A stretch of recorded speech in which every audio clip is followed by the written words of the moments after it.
Leçons essentielles de Géraldine Innocente. 21e leçon. Le service est la loi de la vie. Le service impersonnel, activité naturelle de la vie. Bien-aimés étudiants, avant de nous incarner pour la première fois sur la terre, nous avons tout promis d'étendre le royaume de Dieu par le service impersonnel. Ce service est dit impersonnel parce qu'il ne se rend pas en faveur d'une seule, mais de beaucoup de personnes. Il se donne, sans souci de rémunération sous forme d'argent ou de reconnaissance personnelle. C'est le type de service que Jésus rendit pendant 3 ans, Monsieur Ballard pendant 10 ans, Géraldine Innocente pendant 16 ans, Mère Marie et William Cassière pendant plus de 50 ans, et le premier Krishna pendant 640 ans. C'est le genre de service que dispense en notre faveur le bien-aimé Archange Michel et la grande fraternité des maîtres ascensionnés, tous les jours. C'est un service impersonnel, en d'autres termes, c'est l'activité naturelle de la vie. Pendant les 2 premiers Aegis d'or, il existait une perfection absolue. Il y avait les activités d'enseigner et d'apprendre, personne n'avait besoin d'être sauvé. Le premier Krishna fut sur la terre le premier sauveur du monde, Christ. Ce fut voici 1 million d'années.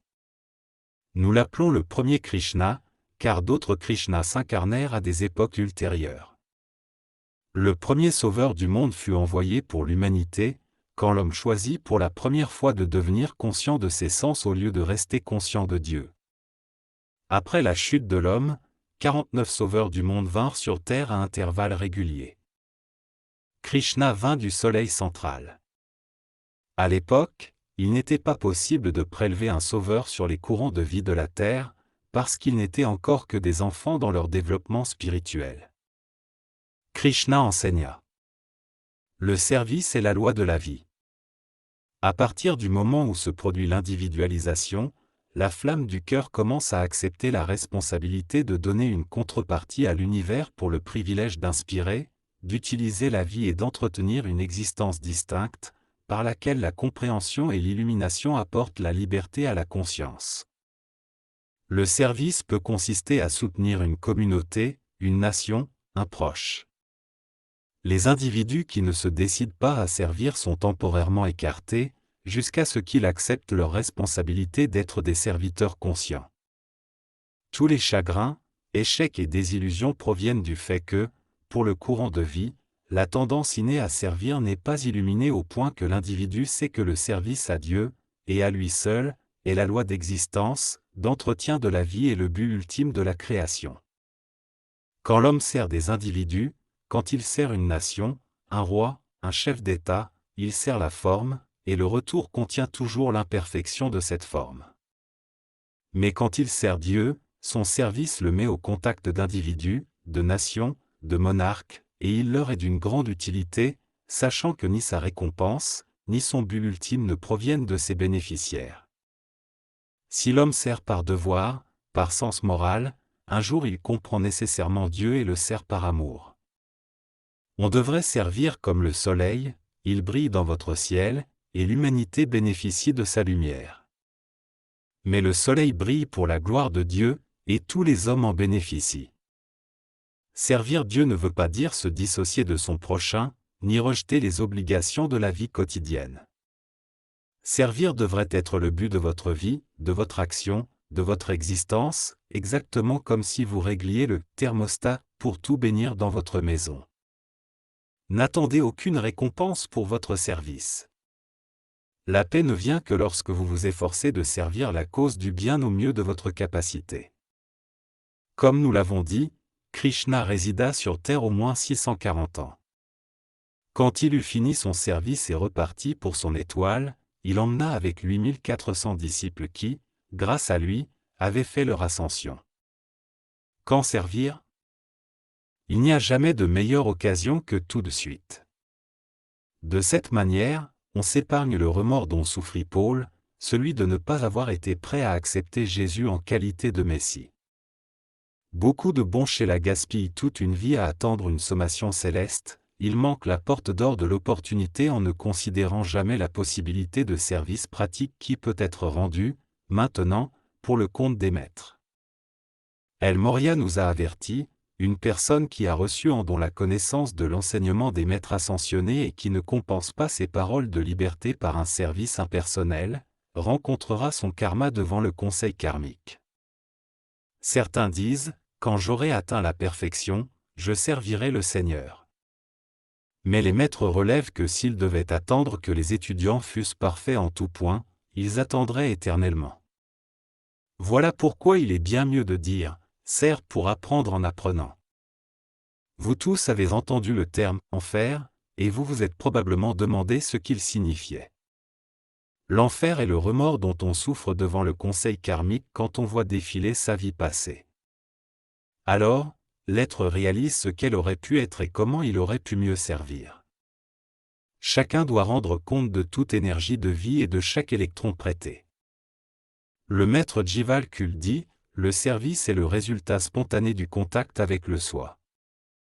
Si vous voyez une circonstance discordante et que vous vous tournez vers votre présence, ce qui doit être fait pour corriger cette circonstance, qui découle du contact avec le soi, votre présence, s'imprime sur votre conscience. Et comme on dit, l'enfer est pavé de bonnes intentions, parce que si on ne fait pas aujourd'hui ce qu'on entend de ce contact, alors les bonnes intentions deviennent les bonnes intentions d'hier qui pavent l'enfer physique des êtres humains. Combien de connaissances et d'expériences faut-il avoir avant de faire le pas et de consacrer son temps libre à la cause divine? Très peu. Il suffit d'écouter son cœur. Tout service rendu dans cette optique laisse alors dans l'humilité, la paix, et avec le sourire. Le service quantifié. Quelle quantité de service doit-on donner? Cela dépend entièrement du développement spirituel qu'on souhaite acquérir dans cette incarnation. Voulez-vous devenir instructeur? Voulez-vous accomplir votre ascension dans cette incorporation? Dans presque tous les cas, vous n'aurez pas à quitter votre maison ou votre job. Vous pouvez demeurer là où vous êtes. Vous pouvez continuer à gagner votre vie, et vous n'avez rien à abandonner pour des œuvres de charité. Toutefois, le service impersonnel doit devenir la première priorité de votre temps libre. Personne n'a jamais gagné l'ascension sans lui consacrer une somme importante de service impersonnel. Que le Shéla se souvienne, les initiations sont plus difficiles pour ceux qui ont des liens familiaux. Le foyer est le temple de l'unité familiale. Il devrait être un graal de sainteté, un foyer de pouvoir concentré, où chaque membre soutient l'autre par des sentiments de confiance et de foi. Le Shéla vivant dans une unité familiale doit l'utiliser comme base de son travail, pour y établir l'harmonie, la paix, la pureté, l'amour, la coopération et l'illumination spirituelle. La maîtrise des 4 corps inférieurs. Citation, nous espérons que l'étudiant choisira de transformer sa nature en même temps qu'il sert. Mais nous ne pouvons pas le lui demander. Il suffit, et cela dépasse largement nos espoirs, que dans son état d'imperfection, il ait décidé de servir. S'il choisit également de s'améliorer, plus grand sera le miracle pour lequel nous remercions le Seigneur des Légions. Les talents de l'heure peuvent être employés aux travaux du moment. Par application individuelle, le Shéla détermine en lui-même le progrès de la conscience, quant à sa maturité, sa fiabilité, son illumination, et le degré de purification des véhicules qu'il veut offrir à son maître intérieur. Il s'engage sur un chemin de discipline et de purification personnelle. Plus le Shéla peut et veut essayer de s'améliorer, de corriger et de perfectionner les défauts les plus voyants qui affectent la lumière de son âme, moins nous avons à souffrir des préjugés et de la bigoterie de la race, qui nous juge par nos Shélas. Ainsi, nous pouvons dire que pendant que le Shéla sert et apprend, il devrait avoir en point de mire la maîtrise de ses 4 corps inférieurs. De cette manière, le Shéla devient un atout encore plus grand dans la poursuite de la cause de la fraternité. Entretenir une bonne santé. Une manière de maîtriser les 4 corps inférieurs est de conserver le corps physique en état de bonne santé, dans le but de mieux servir la grande fraternité de lumière, et d'utiliser des décrets mis en relief dans le livret des décrets. Une autre manière à la disposition de l'étudiant est l'usage de la respiration rythmée. Le maître ascensionné Kutumi dit à ce propos. La respiration rythmique est importante pour l'établissement et l'entretien d'une bonne santé et d'un bien-être général dans le corps physique, mais aussi dans les corps émotionnels, mental et éthérique. Au cours d'une vie, tout individu se voit allouer une quantité déterminée de respiration. S'il a le souffle court, il utilise plus vite son allocation.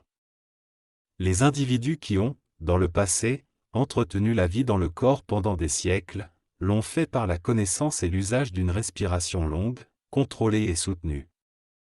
Pendant ces 7 années de méditation, le seigneur Gautama entretint la vie dans son corps physique essentiellement en attirant à lui de la nourriture spirituelle et des énergies de l'atmosphère, et en pratiquant la respiration rythmique contrôlée. Le Mahachohan dit : sur votre inspiration, la vie se rue dans votre corps comme un roi triomphant conduit son chariot à travers les rues d'une ville, et chaque cellule et atome de votre être frémit à sa venue comme la multitude acclame le monarque victorieux. La présence de Dieu, ancrée dans la sainte flamme christique du cœur humain, devrait être un rappel constant à l'individu de la présence de la divinité et de l'opportunité qui existe encore, pour l'identité personnelle, de justifier sa présence dans l'univers. Quand vous inspirez le souffle de vie, faites-le profondément, et quand vous l'expirez, faites qu'il soit chargé des qualités de Dieu, d'une manière positive, et qualifié de façon constructive, pour bénir toute vie. Le souffle rythmique peut s'établir ainsi. Inspirez une vertu divine en comptant jusqu'à 8. Gardez le souffle dans votre corps en comptant jusqu'à 8. Répandez, expirez, le souffle en comptant jusqu'à 8. Suspendez le souffle en comptant jusqu'à 8. Par exemple, j'inspire la flamme de la résurrection des bien-aimés Jésus et Marie. J'absorbe la flamme de la résurrection des bien-aimés Jésus et Marie. Je répands la flamme de la résurrection des bien-aimés Jésus et Marie. Je projette la flamme de la résurrection des bien-aimés Jésus et Marie. L'occasion de servir. Quant au type de service que l'on attend d'un Shéla, le bien-aimé maître Kutumi a encore ajouté : nombreux sont les moyens par lesquels tout Shéla peut consacrer une partie de ses énergies, de sa substance et de sa dynamique de conscience. Cela exige d'abord une grande honnêteté de sa part, car c'est lui qui évalue sa propre valeur spirituelle, mentale, émotionnelle et physique. Après examen, un tel Shéla voit en quoi il peut être d'une utilité pratique au développement de l'intérêt à faire la volonté de Dieu. Chaque jour offre son opportunité de service. Comme les Minutemen de l'histoire des États-Unis, nous devrions être prêts à répondre sur le champ et à rendre le service demandé. Exemple d'occasion de servir. 1. Participation au service de transmission de la flamme. Ce fut ce service qui combla la différence dans le quota de lumière et permit à Sanat Kumara de retourner sur Vénus, en 1956. Le service de transmission de la flamme comprend l'utilisation du souffle rythmique. Par cette respiration, la qualité divine de la retraite ouverte d'un maître ascensionné est magnétisée et irradiée dans la conscience projetée vers les autres groupes d'étudiants ou foyers. Nous ne pouvons vous suggérer assez vivement de participer à ce service transcendant. 2. Joindre un groupe existant. Exemple en France de groupe virtuel, Tous ensemble, de Chris Monclar.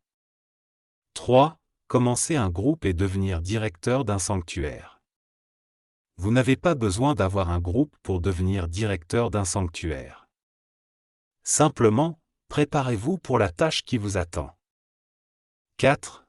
Créez un champ de force au-dessus de votre foyer.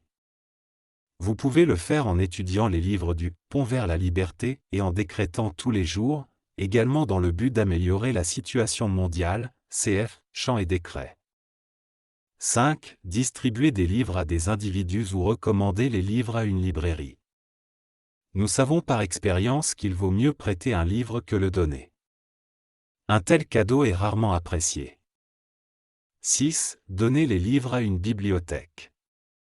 Dans ce cas, il faut être sûr que le bibliothécaire apprécie d'avoir ses livres dans sa bibliothèque. 7. Être attentif aux occasions. Quand vous regardez la télévision ou lisez un journal, n'acceptez aucune imperfection dans vos sentiments. Chaque fois que nous entendons à la télévision quelque nouvelle angoissante ou que nous la lisons dans le journal, nous pouvons prononcer des décrets qui aideront les maîtres à entrer en action. Une bonne idée est de mémoriser les décrets journaliers, en particulier le décret de protection. Il peut y avoir des situations où votre assistance immédiate est nécessaire, alors que votre livre de décrets n'est pas à portée de la main. Le décret « La lumière de Dieu ne peut jamais faillir » est un décret d'urgence. Il attire l'attention de tous les membres de la fraternité sur un problème grave. C'est pourquoi il devrait être réservé pour de tels cas et utilisé avec parcimonie. Le service et sa récompense. L'enseignement de Saint Germain nous donne l'avertissement suivant. Dépendre d'autres courants de vie non ascensionnés pour votre entretien ne vous apportera que désillusion, amertume et frustration. Regarder vers Dieu pour le soutien dont vous avez besoin vous apportera une récolte dépassant vos rêves les plus fous. Par vos applications journalières, qui s'adressent à la présence Ayam, aux légions ascensionnées et angéliques, pour ce qui est de vos besoins, vous permettez à votre propre présence divine et aux messagers de rassembler les individus qui vous aideront joyeusement en fournissant tout ce dont vous avez besoin, que ce soit de l'énergie libérée en service affectueux ou un soutien financier. Il ne vous appartient pas de choisir ces individus ou de déterminer par quels canaux les ressources doivent venir. Sachez simplement que, si votre cœur est sincère, votre motivation pure et votre service de vraiment libérer toute vie emprisonnée, nous trouverons bien les canaux pour vous apporter l'aide que vous demandez. Le plus important est de servir par amour du service. Le service de Dieu est toujours récompensé, sinon par une humanité sans égard, du moins par les anges eux-mêmes. On pourrait se demander si le service a une fin. Non, il n'en a pas. Une fois que nous nous sommes engagés à nous incarner sur terre, et un seul sur 12 le fait, il n'y a pas de retour en arrière. Regardez la fraternité. Quelle est sa récompense pour son service? La réponse est un service toujours plus important, avec des responsabilités toujours plus grandes. Étendre les frontières du royaume de Dieu est le travail d'une éternité. Voilà pourquoi le service impersonnel est l'opportunité que Dieu nous offre. C'est notre destinée. Résumé. Le chemin du Chéla voué au service de l'humanité peut se résumer ainsi. 1. Le Chéla est un étudiant d'un maître ascensionné, entièrement voué à la cause du maître. Tous les jours, il consacre une partie de son temps à sa sainte mission. 2. L'application journalière du Chéla comprend les décrets journaliers minimaux, quelques décrets pour l'amélioration de la situation mondiale et de la contemplation. 3. Le Chéla ne néglige pas ses obligations personnelles, telles que gagner sa vie et travailler au sein de l'unité familiale, il essaie d'établir le royaume de Dieu dans son environnement personnel. 4. Le Chéla apprend en servant. Il est conscient du fait que c'est la voie la plus rapide pour racheter le karma. Il se joint à un groupe dans un esprit d'harmonie et d'unité. S'il n'y a pas de groupe, il se prépare à en créer un. 5. Il procède à une sérieuse auto-évaluation et détermine ses forces et faiblesses. Il développe ses forces par le service, mais travaille aussi à l'élimination de ses faiblesses, afin d'atteindre le but de toute vie, l'ascension. Travailler à ses faiblesses aide aussi à développer le contact avec le maître, puisque le maître peut alors travailler avec les véhicules plus purs du Chéla. 6. Le Chéla se spécialise dans un domaine, comme les maîtres le sont dans un champ d'activité. Cependant, il est ouvert et flexible, quand un maître a besoin de lui dans une activité qui est entièrement hors de ses compétences car il se peut alors qu'il soit le seul Chéla disponible. 7. Le Chéla travaille de bon gré pour les maîtres, dont certains ont veillé sur cette planète pendant des millions d'années. 8. Le Chéla est prêt à agir immédiatement. C'est peut-être sa dynamique d'énergie qualifiée de manière constructive qui empêchera la destruction de sa localité. Travail collectif. Le cercle de qualité est un processus de résolution de problèmes qui favorise l'unité, l'harmonie et l'esprit d'une équipe. Ces principes peuvent être utilisés dans n'importe quel groupe. Quand nous avons affaire à des groupes représentant l'enseignement des maîtres ascensionnés, nous traitons avec des gens d'un niveau de conscience élevé. Là, nous pouvons dire, un cercle de qualité est l'engagement de quelques personnes de servir le bien commun par une activité continue. Les maîtres ascensionnés nous ont donné par l'intermédiaire de Géraldine Innocente et de M. Ballard 3 exemples dans lesquels furent appliqués les principes du cercle de qualité. Le premier exemple concerne la fondation de la Grande Fraternité de Lumière. Il fallait trouver et entraîner de nouveaux instructeurs, puisque Sanat-Kumara et les 30 prêtres de Vénus, qui l'avaient précédé en qualité de gardiens de la Terre, ne pouvaient plus rester sur notre planète que pendant une période limitée. Sanat-Kumara et les autres membres du conseil à Shambhala partageaient périodiquement des idées, à la glorieuse table ronde, pour mettre en pratique le plan divin. Chaque membre assumait certaines responsabilités et chacun fit un rapport sur l'expansion du service qui avait été décidé et auquel il s'était dédié. Tous se réjouirent de chaque développement qui amenait le plan de la fraternité vers une plus grande manifestation, mais personne n'intervint dans le service spécifique de son voisin. Le deuxième exemple est une civilisation vieille de 70 000 ans, mentionnée dans les « mystères dévoilés ». Elle avait atteint un tel degré d'accomplissement que le terme âge d'or a été employé pour la définir. Son roi était Saint-Germain, alors non ascensionné. La surveillance du royaume était confiée à 14 maîtres ascensionnés, 2 pour chacun des 7 rayons. 14 êtres non ascensionnés travaillaient en collaboration avec les maîtres ascensionnés, 7 de sexe masculin, 7 de sexe féminin, ils constituaient les directions de 7 départements gouvernementaux.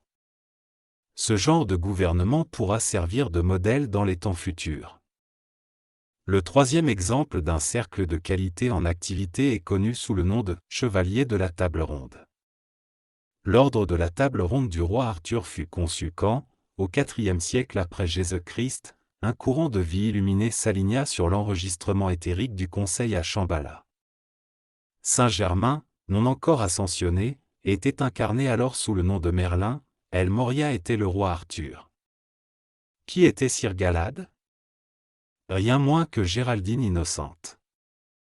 Les chevaliers de la table ronde n'étaient autres que les rameurs qui, dans une incarnation précédente, avaient apporté avec Mère Marie la « coupe sacrée » en Angleterre.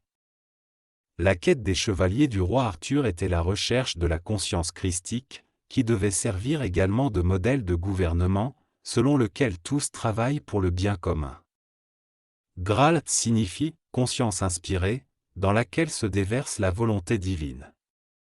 Il y a beaucoup à apprendre aussi de la bien-aimée Marie, mère de Jésus. Revenant sur la période de 15 ans qui précéda son ascension, Marie parla de ce laps de temps comme de ses années les plus difficiles. Pour Marie, il avait été plus facile de soutenir l'épreuve de la crucifixion qu'il ne l'était d'être à la tête de la communauté chrétienne de Béthanie.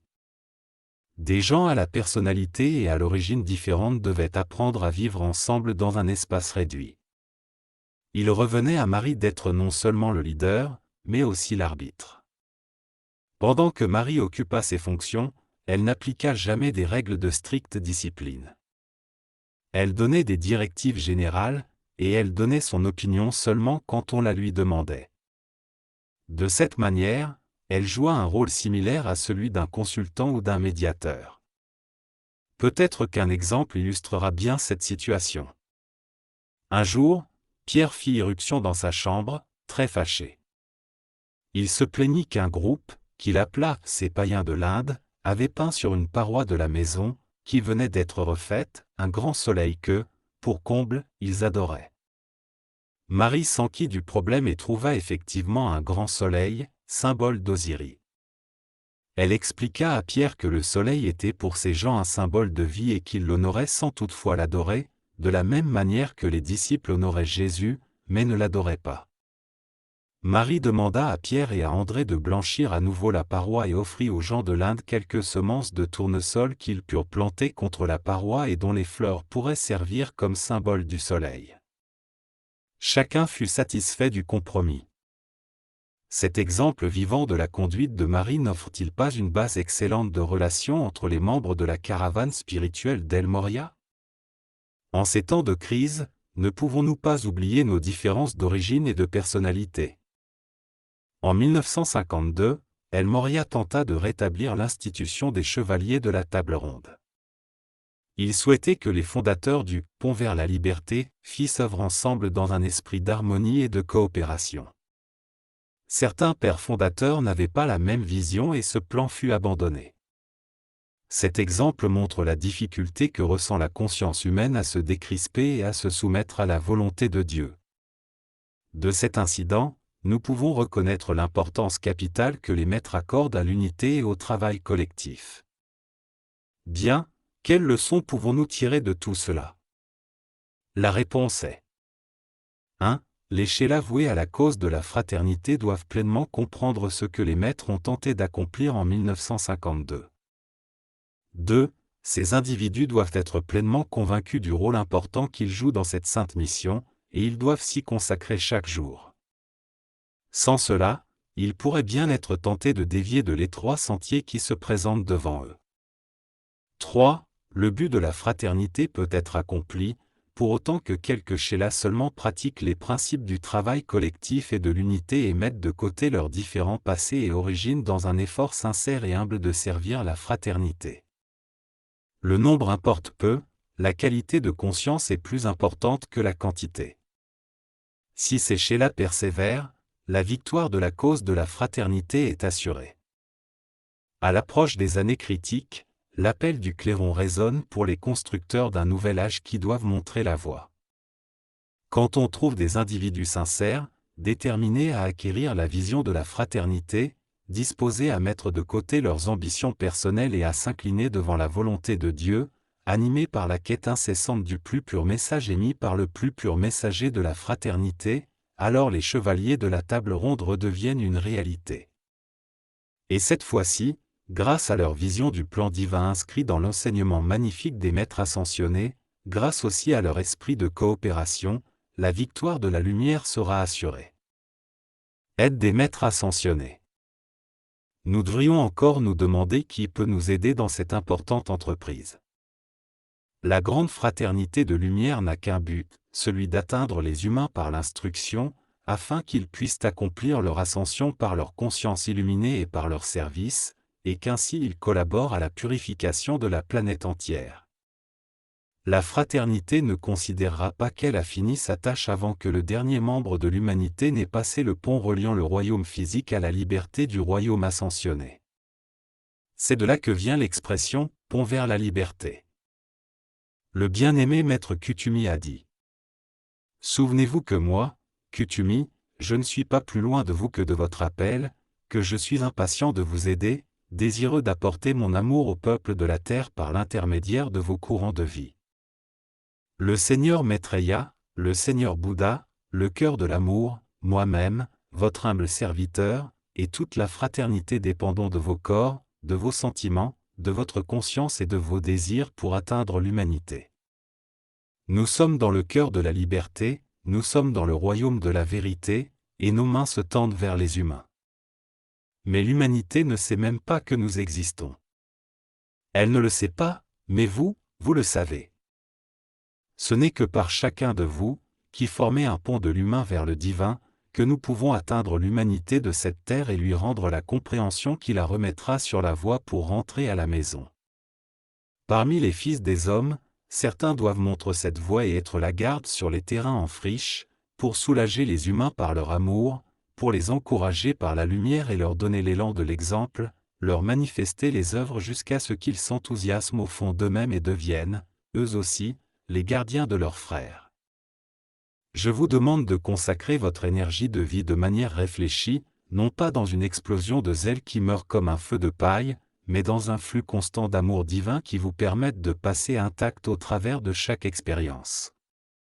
Ceux d'entre vous qui veulent servir avec nous doivent avoir une seule idée, apporter la coupe du réconfort sans renverser une seule goutte de l'essence sacrée, jusqu'à ce qu'elle ait atteint les lèvres de l'assoiffé, jusqu'à ce qu'elle ait gratifié les âmes de cette même faim et soif de droiture qui ne les laissera pas en paix tant qu'elles ne seront pas devenues la totalité de leur propre jeu divin. Quand, de cette manière, vous pourrez inciter la conscience de l'humanité au désir et à la réalisation de la maîtrise, alors vous serez nous-mêmes en action. La rigueur de la loi cosmique. La loi cosmique régit toutes les affaires de cette planète. C'est l'autorité suprême. Dans le cadre des dispositions de la loi cosmique, les maîtres sont l'autorité du royaume ascensionné, mais un maître ne peut intervenir dans les affaires du royaume humain que s'il y est invité de manière spécifique. Si tel est le cas, la loi veut que la plus grande conscience, en l'occurrence celle du maître ascensionné, réponde toujours à l'appel de la plus petite, celle de l'être non ascensionné. Cependant, inviter un maître ascensionné n'est que le commencement. La loi cosmique déclare que l'énergie ainsi expansée du royaume des maîtres ascensionnés doit être compensée par des travaux pratiques, notamment par du service impersonnel. Dans les premières années du pont vers la liberté, les étudiants dédiaient habituellement une séance de groupe à un maître particulier. Sous cette autorité, le maître était capable de magnétiser au bénéfice de la Terre la radiation de messagers solaires, alors que ceux-ci voyageaient à travers l'univers. Sans la connaissance de ces forces et de leur plan de voyage, de même que sans l'acte conscient de les attirer, ces messagers solaires auraient poursuivi leur chemin sans passer par la Terre. Également, la Terre progresse sur son chemin autour du Soleil central et, parfois, elle voyage à travers certains courants de force contenant des radiations bénéfiques. Ces courants bénéfiques sont attirés par la fraternité. Pendant les premières années du pont vers la liberté, ce processus, qui consistait à magnétiser les forces bénéfiques en direction de la Terre, demeura en vigueur. Puis la loi cosmique décida de changer les règles et de les rendre plus strictes. Sous les nouvelles règles, les maîtres ne peuvent magnétiser ces courants bénéfiques qu'à la condition qu'une personne ou un groupe du royaume non ascensionné les charge spécifiquement de le faire. C'est pourquoi les maîtres demandent aux étudiants de leur permettre d'utiliser une partie de l'énergie qu'ils offrent dans le but spécifique de magnétiser la radiation des messagers solaires et celle des champs de force solaire pour le bénéfice de la Terre. Dans le « Livre des décrets », il est tenu compte de ce principe en donnant aux maîtres ascensionnés pleine autorité sur la Terre, ce qui inclut celle de magnétiser les forces et les champs solaires pour le bien de la Terre. Un autre exemple de la rigueur de la loi cosmique est l'ultimatum signifié, en 1952, selon lequel Sanat Kumara devait retourner sur Vénus dans un délai de 20 ans. Si cela n'était pas possible, la Terre serait dissoute après expiration de ce délai. Nous savons tous que cet ultimatum est devenu sans objet grâce à la collaboration d'à peu près 150 personnes dans le cadre du service de transmission de la flamme. De ce qui précède, il apparaît qu'il nous revient principalement à nous, Sheila, de faire les premiers efforts pour nous sauver nous-mêmes et la planète. À cause du karma de masse accumulé, la loi cosmique ne fera que des concessions limitées à la grande fraternité de lumière. Le Mahachohan a dit, « Nous avons étiré la loi cosmique, elle est proche de son point de rupture. » En d'autres termes, les maîtres ascensionnés ont sollicité la loi autant qu'ils le pouvaient pour la bénédiction de la Terre et toute demande supplémentaire des maîtres ascensionnés non suivie d'un effort constructif suffisant des Sheila, peut faire l'objet d'une sévère réaction de la part de la loi cosmique. Si nous suivons les directives fixées, les maîtres ascensionnés et la loi cosmique nous aideront. Alors, l'axe de la Terre pourra se renforcer et la dispensation de 1952 pourra être suivie d'une nouvelle dispensation.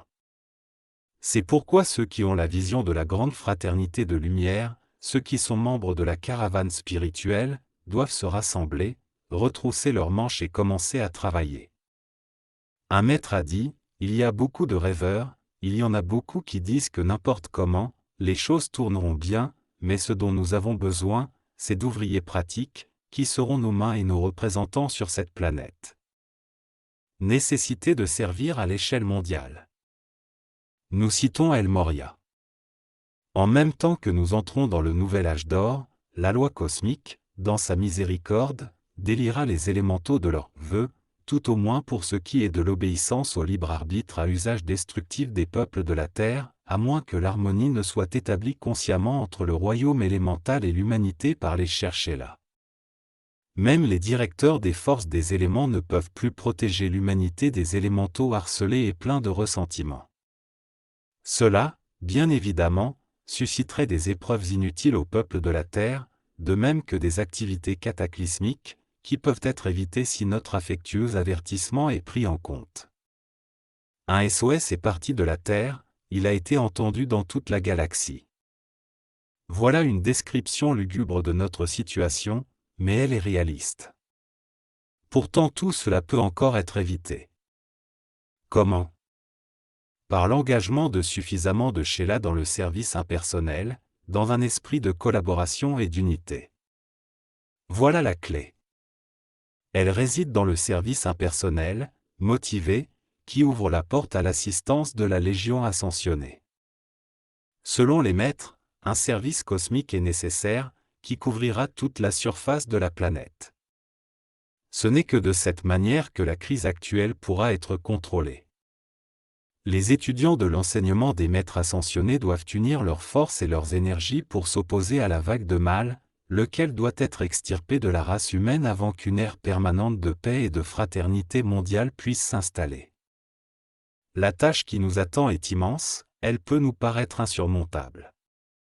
Cependant, pour peu que nous y soyons attachés, la servions de bon gré et la considérions comme une sainte mission, nous obtiendrons une aide illimitée de notre propre présence à Yam et de la Légion ascensionnée. Lire les dictées des grands êtres ne doit être que le commencement. Cela apporte beaucoup de connaissances, mais ce qui s'apprend doit être mis en pratique. Tous, nous avons contribué à un moment ou à un autre au problème que rencontre la Terre aujourd'hui. Ensemble, nous avons CHU, et ensemble nous devons assumer la responsabilité de libérer la Terre de son dilemme actuel et restaurer l'harmonie, la beauté et la perfection du Jardin d'Éden originel. Servir Dieu et les maîtres nous donne l'occasion magnifique d'offrir un équilibre à la vie. La loi de la vie, la loi de tout être, est plus qu'un discours sur l'amour et la paix. C'est le fondement de leur accomplissement. À ce sujet, les maîtres précisent ceci. Ceux dont les études et les convictions ont donné une vue plus claire et plus profonde des lois de la vie, ont besoin de mettre de côté leurs intérêts personnels et leur fierté individuelle, ils doivent se rassembler sur une plateforme commune et présenter un front uni à la petite minorité de l'humanité dévoyée, responsable de la plupart des souffrances qui pèsent sur la grande majorité des gens.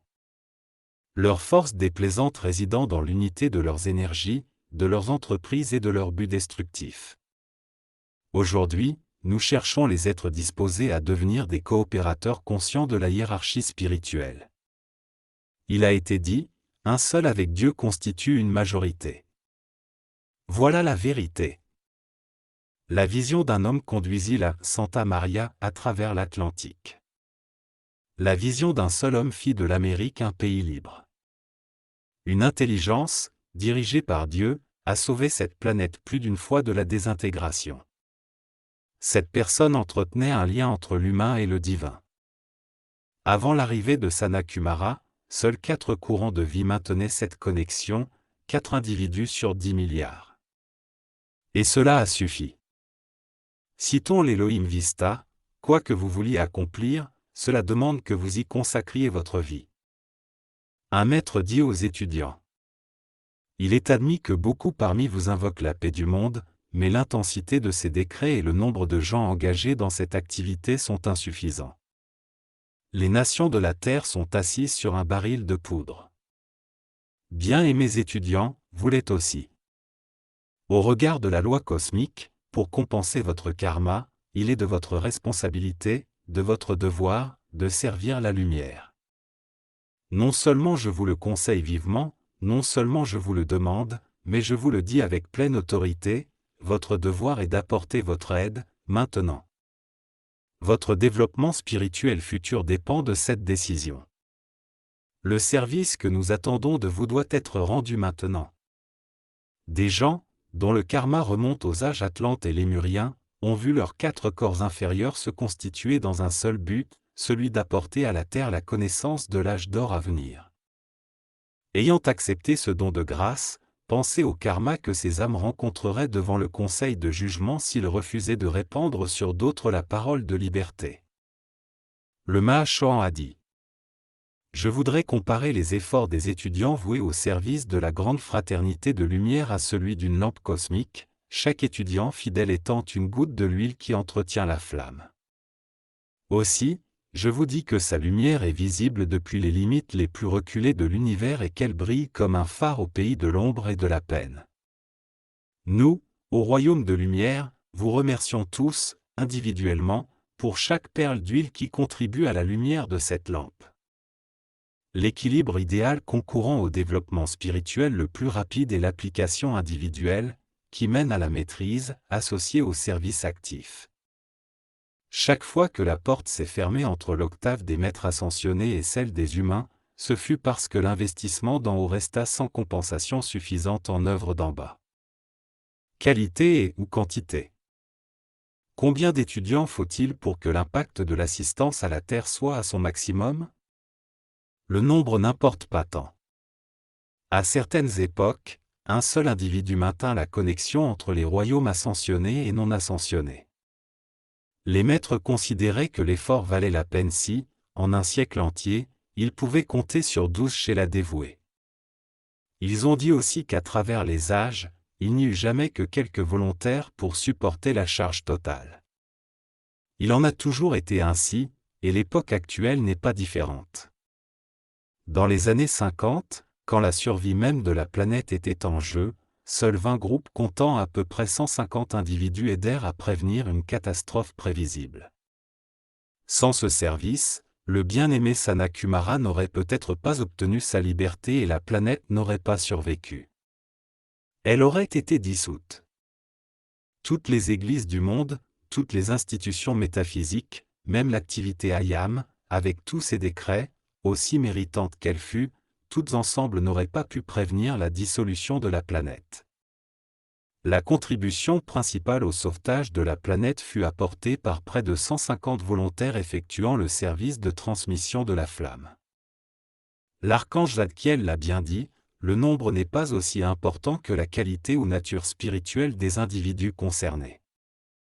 Soyez assurés que, en qualité d'instructeur qui a veillé sur chaque esprit gardien s'étant incarné et sur chaque être humain appartenant à cette évolution, je prendrai personnellement la responsabilité de me tenir devant le conseil karmique et de demander que ceux de l'ordre lumineux qui ont démontré au-delà de tout doute possible leur intégrité spirituelle et leur sincérité, reçoivent la première opportunité de s'incarner, et que ceux qui sont déjà incarnés, reçoivent toute l'assistance divine possible du 7e rayon pour dissoudre la totalité des mémoires d'imperfection de quelque sorte qu'elles soient. S'il vous plaît, souvenez-vous de moi et de tous les membres de la Légion ascensionnée, et acceptez ma bénédiction pour vouloir être membre de l'ordre lumineux, ce qui, en soi, est une tâche harassante. S'il vous plaît, pensez à bâtir vos décrets de manière constructive, de manière à ce qu'aucune discorde ne puisse entrer dans votre monde. Vous avez affaire à des pouvoirs qui dépassent l'entendement humain, il est une bénédiction que le voile de Maya occulte de votre vue physique ce que vous, individuellement et collectivement, avez accepté de transmuter. Pour le nombre, pourtant, aujourd'hui, c'est toute la Terre et l'humanité tout entière qui doit être élevée dans la lumière aussi cela justifie-t-il le cri du Seigneur Maitreya, ancien instructeur de Jésus, qui a supplié. Je vous implore. Là où il y avait un Christ, il doit maintenant en exister beaucoup. Là où il y avait un maître de lumière, il doit y en avoir maintenant 10 milliards. Là où il y avait une silhouette vêtue de blanc, la peau bronzée par le soleil, chevauchant en triomphe dans Jérusalem, il doit y en avoir de nombreux maintenant. Rejoignez donc les grands êtres de lumière en vous consacrant vous-mêmes et vos énergies au service. Si vos corps intérieurs sont affinés, si vous avez la conscience de la grâce attentive, alors nous pourrons vous utiliser facilement en temps de crise. Vous êtes nos mains et nos pieds, vous êtes les lèvres par lesquelles nous parlons. Vous êtes les yeux par lesquels nous bénissons. Nous n'en avons pas d'autres dans le monde de la forme. Quand vos véhicules sont gauches, s'ils sont lourds, au moment du service que nous devons rendre, il nous est alors impossible de diriger notre rayon à travers eux avec suffisamment d'intensité pour atteindre votre conscience externe et vos cœurs sincères. Mais voici le plus important, dans la période qui vient, nous aurons besoin d'une légion de lumière couvrant toute la Terre, composée d'individus en état permanent d'alerte et de grâce, d'harmonie, d'équilibre et de pondération, prêts à agir sur le champ. Alors, quand une activité deviendra imminente et que nous voudrons diriger simultanément 1 millier de rayons de lumière, 1 millier de leaders se lèveront et 1 millier de groupes entreront en action. La catastrophe sera évitée. Voilà l'entraînement des rares individus qui marchent sous la bannière de la liberté, en mon nom. Le but du pont, par le bien-aimé maître ascensionné El Morya. Toute la finalité de la présente entreprise, née de mon propre cœur, est de familiariser les êtres non ascensionnés avec les exigences de l'heure. Il existe des centaines et des milliers d'individus merveilleusement inspirés, qui font des chants, de la littérature, de la poésie et composent toutes les sortes de beautés que l'on peut concevoir. Ils sont tous sous la radiation de Dieu et celle d'un ou de plusieurs maîtres, mais dans ce groupe, nous formons une unité distincte pour un but déterminé. Ce but est de rapporter, en direct, ce dont la Terre a besoin, selon la vision qu'on en a depuis le royaume des maîtres ascensionnés. Puis, les êtres non ascensionnés, coopérant de plein gré, libèrent leurs énergies pour mettre en action, par le chant, la visualisation et le décret, tout ce qui est nécessaire à ce moment précis. Sans cela, je ne me serais pas employé à établir ce mouvement. Voilà, cher cœur, la seule différence. Vous pourriez prendre votre Bhagavad Gita, par exemple, qui est un ouvrage d'inspiration magnifique, et jouir de sa lecture assis dans un parc. Vous attireriez sur vous une splendide radiation et créeriez autour de vous une aura paisible et confortable, pouvant aller jusqu'à 3 mètres de rayon. Ainsi, pendant que vous seriez dans cette paix, les êtres assez chanceux pour traverser votre aura recevraient une bénédiction. Cependant, ce que nous essayons de faire, cœur précieux, c'est de couvrir de lumière la planète entière et de rendre un service cosmique. Nous vivons une période où mon petit rêve de Camelot doit croître en une fraternité mondiale, même si je n'en suis pas le roi. Saint-Germain, qui a mérité ce droit, règne sur ce trône, et j'offrirai toujours mon aide en qualité de conseiller privé. Mais je vous demande au nom de Dieu, que ceux d'entre vous qui ont partagé le pain avec moi, ceux qui ont partagé ma lumière, non seulement dans cette incarnation, mais aussi dans les siècles passés, me fassent une faveur, qu'ils gardent le pont par la main de Dieu, jusqu'à ce que la Légion ascensionnée puisse passer du royaume de la divinité au royaume humain et que l'humanité entière puisse voir et connaître ces êtres divins que nous avons présentés au travers du voile du mieux que nous avons pu à ce jour. Voici une citation du Mahachohan. L'importance suprême de l'heure est que le taux vibratoire de chacune des 7 planètes soit accéléré, afin que chacune d'elles puisse entrer et se maintenir dans l'orbite de la planète qui la précède. Nous sommes donc contraints par nécessité d'atteindre rapidement l'humanité entière, et j'attends toute l'aide possible dans la poussée cosmique de l'heure. Voici d'autres citations à ce sujet. El Morya, le journal fut conçu pour offrir au monde entier le service et la connaissance de la grande fraternité de lumière. Cette publication et toutes les autres qui en dérivent sont la propriété de la grande fraternité de lumière et doivent être offertes à tous et partout à un prix ne dépassant pas leurs moyens. Les grands êtres ont dit que les dictées sont destinées non seulement au peuple d'expression anglaise, mais à toute l'humanité. C'est pourquoi les maîtres ont besoin de l'énergie des étudiants vivant dans beaucoup de régions du monde.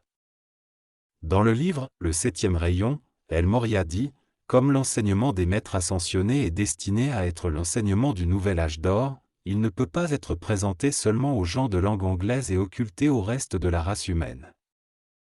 Quand on étudie l'enseignement des maîtres, tous ces milliers de pages transmises par l'intermédiaire de Géraldine Innocente, on s'aperçoit que l'instruction se divise en 2 chapitres principaux. 1. Les connaissances qui nous aident à accomplir le plan divin en gagnant la maîtrise sur cette planète, donc en accomplissant l'ascension. 2. Les connaissances nécessaires à la compréhension du plan divin pour la Terre et leur utilisation pour aider la planète elle-même. Le matériel transmis par l'intermédiaire du « Pont vers la liberté » compte environ 6000 pages. Les grands êtres ont dit qu'il avait transmis beaucoup plus que ce qui est nécessaire pour accomplir l'ascension. Ainsi, l'exigence de l'heure ne semble pas être d'obtenir plus de matériel et plus de canaux, mais d'appliquer ce qui a déjà été transmis par le pur et humble messager de la grande fraternité de lumière qui fut au bénéfice d'une dispensation de 20 ans. À ceux pour qui cet enseignement est nouveau, nous voudrions dire, lisez, écoutez avec l'esprit ouvert et évaluez le message dans votre cœur. Mettez-le à l'épreuve. Est-il en lui-même cohérent? Est-il logique, raisonnable? Appliquez-le dans votre vie quotidienne. Pratiquez l'enseignement et constatez les résultats. Si vous le faites et comparez cette instruction avec d'autres représentations de l'enseignement des maîtres ascensionnés, vous trouverez qu'elle est unique, qu'elle couvre tous les sujets importants et qu'elle est actuelle. C'est de loin l'enseignement spirituel disponible le plus détaillé, il contient beaucoup plus de substance que celui transmis par d'autres représentants des maîtres ascensionnés.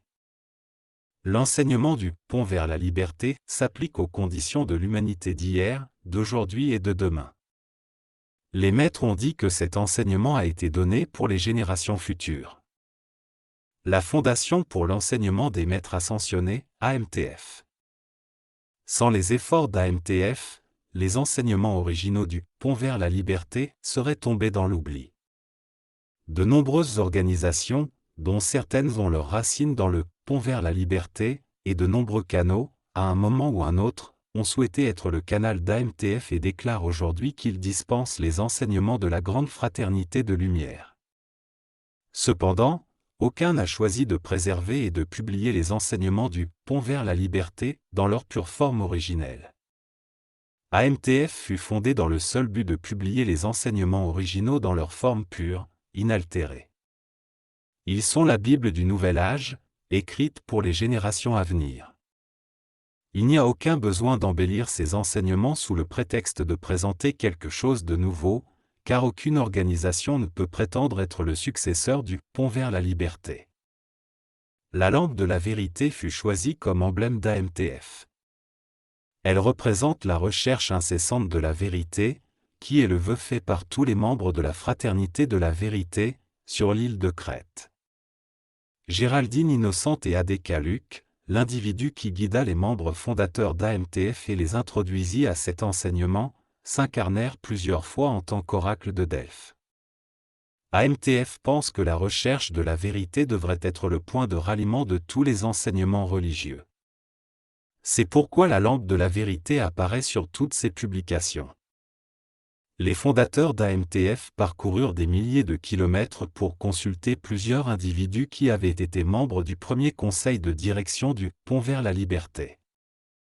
C'est ainsi que la vision originelle et le plan des maîtres pour le « Pont vers la liberté » furent redécouverts et préservés en étant incorporés dans les buts d'AMTF. Les messages dictés à Géraldine Innocente sont par eux-mêmes un monument aux grands êtres. L'archange Michel qualifia les réalisations du « Pont vers la liberté » pour l'année 1953 seulement, de « plus grand accomplissement des 500 000 dernières années de l'histoire de l'humanité ». Vous trouverez cette référence dans son rapport du 31 décembre 1953 au Conseil karmique. Depuis l'ascension de Géraldine Innocente, divers individus qui professent servir les maîtres et certaines organisations importantes ont déployé des efforts constants pour influencer et changer l'enseignement qu'elle a transmis. Contrecarrer cette volonté demande l'attention permanente des vrais chélats de la Légion ascensionnée et une invocation quotidienne pour protéger la vision originale des grands êtres, telle qu'elle a été confiée aux fondateurs du « Pont vers la liberté » et à ceux d'AMTF. Pour autant qu'ils recevront une attention affectueuse et seront bien gardés, les efforts de Saint-Germain prospéreront. Des volontaires sont nécessaires, maintenant, pour amener à maturité les plans des maîtres ascensionnés. En fait partie celui de rassembler les gens qui souhaitent participer activement à cette sainte mission. Quand les étudiants lui auront donné suffisamment d'amour et de dévouement, aucune force au monde ne pourra arrêter le conseil affectueux et tangible des grands êtres, tel qu'il est présenté par les publications d'AMTF.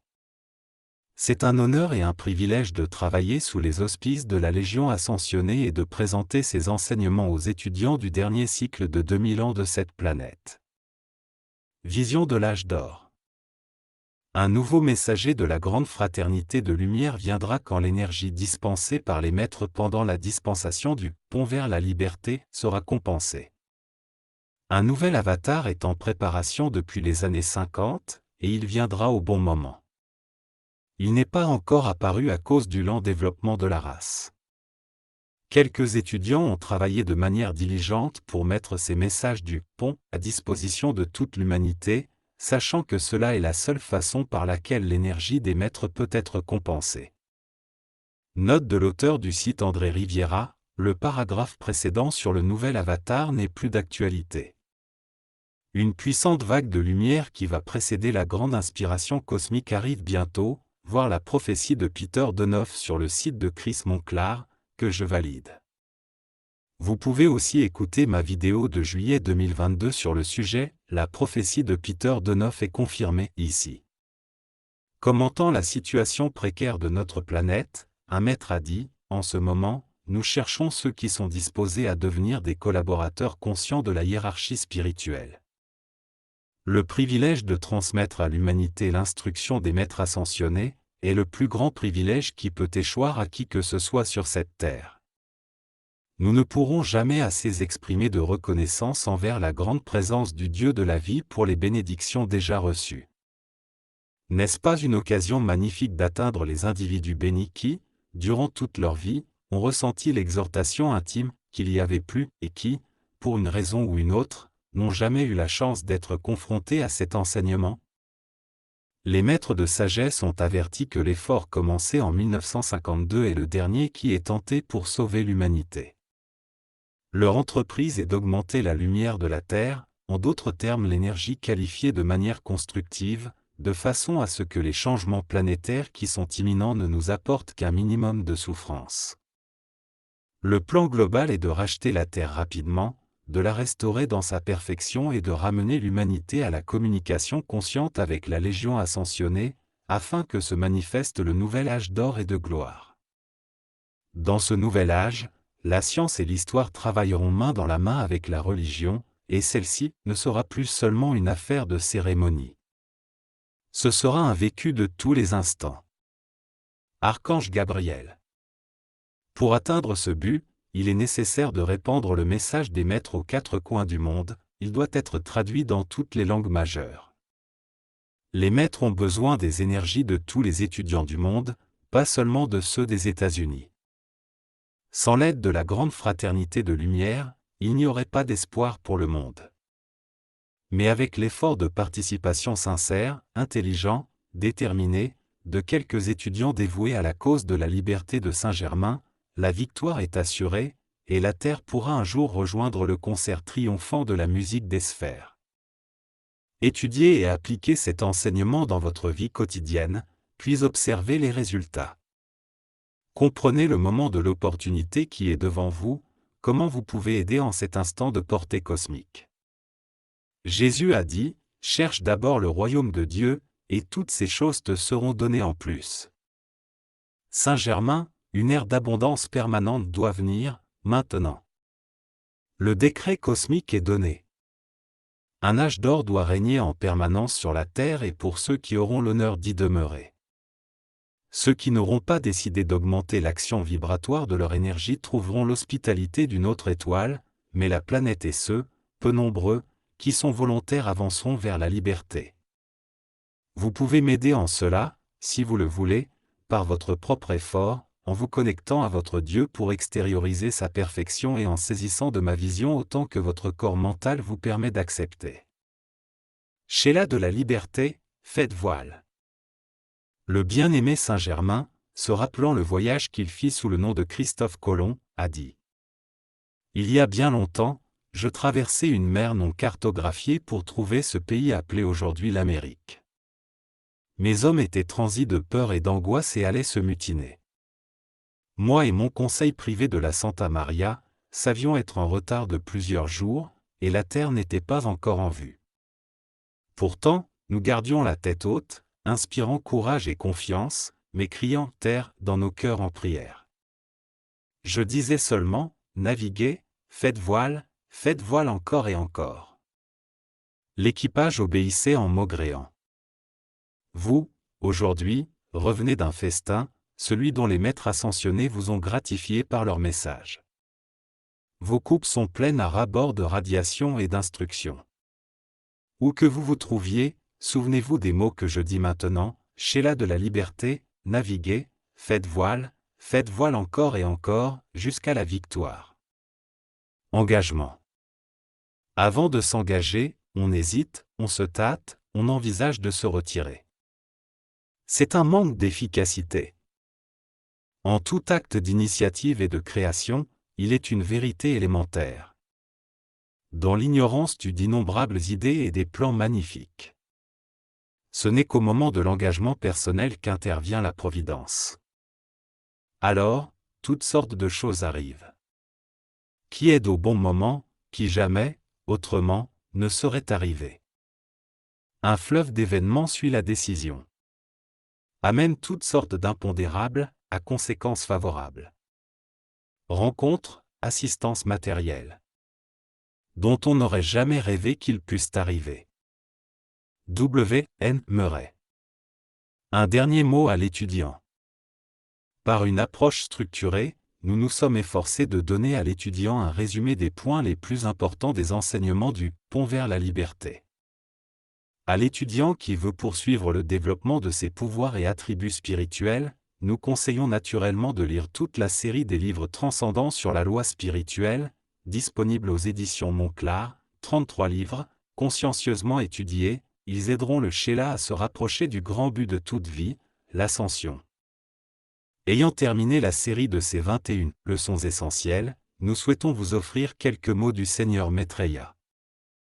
Sheila bien-aimé, pour vous qui cherchez constamment l'illumination sur votre chemin spirituel, j'invoque aujourd'hui la flamme de l'illumination, et je demande qu'elle descende du ciel sur vous depuis le cœur de chaque être divin, qu'elle se répande sur vous et à travers vous, maintenant.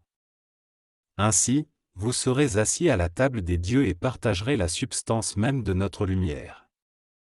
Celle-ci sera assimilée par votre conscience attentive, expansée par vos 4 corps inférieurs, émotionnel, mental, éthérique et physique, puis projetée sur les chemins des autres qui, encore, marchent au sein des ombres.